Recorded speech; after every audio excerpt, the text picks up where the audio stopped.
ترکیه ولې له افغانستان سره هوایي تګ راتګ بند کړ؟ سلامونه درنو لیدونکو، دا ویډیو تر اخره وګورئ چې خبر شئ. د ترکیه حکومت د کرونا وایرس له امله له افغانستان سره او ایران سره هوایي تګ راتګ بند کړی دی. د هوایي چلن ادارې چارواکي وایي چې د ترکیه حکومت په افغانستان کې د کرونا وایرس د وضعیت له امله په هوایي تګ راتګ باندې بندیز لګولی دی. د دغه ادارې ویان نعیم صالحي BBC پښتو ویبپاڼې ته ویلي دي چې نن د یکشنبې په ورځ د ترکیې یوه الوتکه کابل ته راورسېده، خو له دې وروسته به د دواړو هیوادونو ترمنځ په هوایي الوتنو باندې بندیز وي. بل لوري ته ترکیې له ایران سره هم په هوایي تګ راتګ باندې بندیز لګولی دی.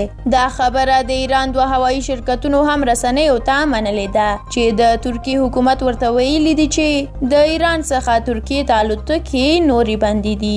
ویل کېږي چې ترکیې له افغانستان سره د هوایي الوتکو په تګ راتګ له دې امله بندیز ولګاوه چې څو ورځې وړاندې د ترکیې په الوتکه کې ځینې افغانان په کرونا وایرس اخته وو. د یادولو وړ ده چې د کرونا وایرس له خپرېدو وروسته کله چې د روغتیا نړیوال سازمان له لوري د نړیواله وبا اعلان شوه، نو د ټولو هیوادونو ترمنځ هر ډول تګ راتګ هم ورسره بند شو. خو په دې وروستیو کې د کرونا وایرس د یو کنټرول وروسته ځینو الوتکو نورو هیوادونو ته الوتنې پیل کړې وي، چې په دې لړ کې د ترکیې هوایي شرکت ترکیش ایرلاینز هم د افغانستان په ګډون ځینو هیوادونو ته الوتکې پیل کړې. ویل کېږي چې په ترکیه کې د کرونا وایرس تر ډېره حده پورې کنټرول دی. همداراز په افغانستان کې هم بیا د پخوا په څېر اوس د کرونا وایرس کمې پیښې ثبتېږي، خو بل لوري ته بیا په ایران کې د مثبتو پیښو کچه یو ځل بیا لوړه شوې ده.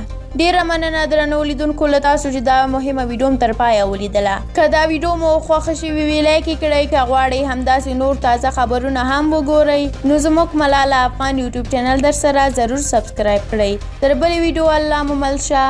د خدای په امان.